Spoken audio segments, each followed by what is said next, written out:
കനത്ത മഴയിൽ Uliyil government UP school വെള്ളത്തിൽ. സമീപ പ്രദേശത്തെ നിരവധി വീടുകളിൽ വെള്ളം കയറി. സ്കൂളിലെ അരിയും മറ്റ് പാചക സാമഗ്രികളും അധ്യാപകരും യുവജന സന്നദ്ധ പ്രവർത്തകരും ചേർന്ന് സുരക്ഷിത സ്ഥാനത്തേക്ക് മാറ്റി. ക്ലാസ് റൂമുകളിലും ശുചിമുറികളിലും എല്ലാം വെള്ളം കയറി.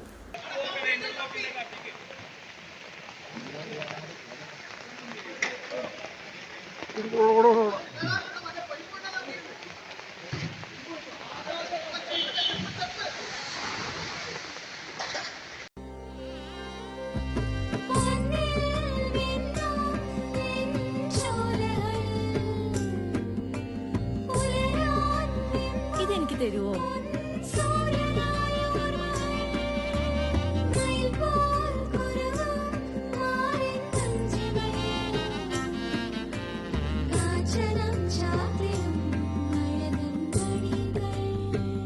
ചില ബന്ധങ്ങൾ പവിത്രമാണ്. കണ്ണും നിറയും മനസ്സും നിറയും. സ്വന്തം ജോസ്കോ ജ്വല്ലേഴ്സ്. ഇനി സംശുദ്ധമായ സ്വർണം ചെറുപുഴയിൽ.